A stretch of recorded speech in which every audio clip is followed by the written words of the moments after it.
جماعت اہل حدیث کے مایہ ناز خطیب، مذہبی اسکالر، محترم و مکرم پروفیسر ڈاکٹر عبدالرزاق ساجد کے نیو بیانات، خطبات، دروس قرآن و حدیث کی روشنی میں سننے کے لیے ہمارے یوٹیوب چینل کو سبسکرائب کریں، فیس بک پیج کو بھی فالو کریں۔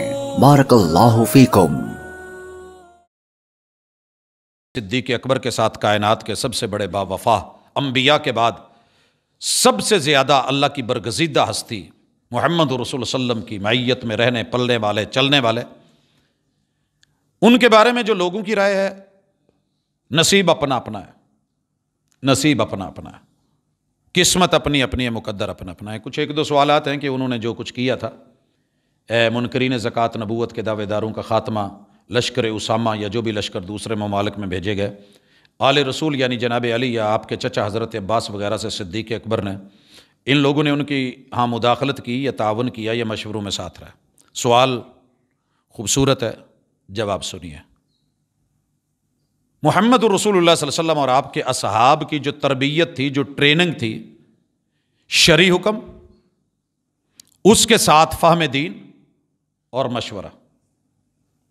جنگ اوپر مسلط کی جا رہی ہے، کہاں لڑنی چاہیے؟ بدر مشورے کے ساتھ طے ہوا تھا۔ مدینے میں رہ کے لڑیں، وہ اٹیک کرنے آ رہے ہیں، یا کہیں باہر نکلیں، حالات کا جائزہ لے کے مشورہ کر کے یہ فیصلہ لیا گیا کہ احد کو بیک پہ لیتے ہیں، اپنے شہر میں آ کے دنگا فساد، بیوی بچے آل اولاد جانوروں کا مال کا نقصان ہو، اس سے بہتر ہم ان کو باہر لے چلتے ہیں۔ اللہ نے عقل بھی تو دی ہے نا۔ ایک جانور ہے جسے ہم پنجابی میں ٹٹیری کہتے ہیں، اردو میں ٹٹولی بولتے ہیں، اس کے جہاں انڈے ہوتے ہیں نا، یہ وہاں پہ اگر کوئی چیز آ رہی ہے تو بھاگ کے دوسری طرف نکل جائے گی، دھوکہ دے گی، بتائے گی، اس کی حکمت عملی ہے کہ میں ادھر ہوں، توجہ بول لے گی، بٹ لیکن اس کا اصل مال و متاع کہیں اور ہوتا ہے۔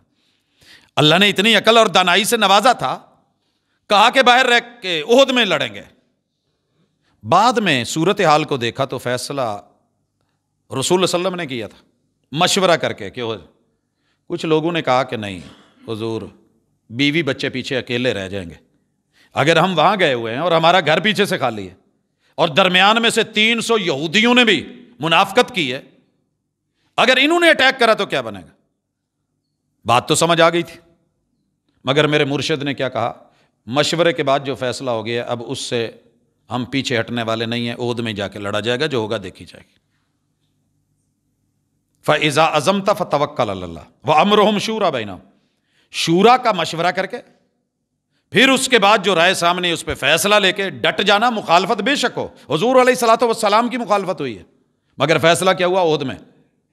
یہ لوگ کہہ سکتے تھے حضور تو واقعہ سینہ شہر چ رہ کے لڑ لو۔ خندق کا مشورہ ہوا، آپ نے دیکھا۔ اسی طرح یہاں بھی مشورے تھے، اختلافات تھے، کیسے مٹے میں نے سارا اس کا سین پیچھے دکھایا تھا۔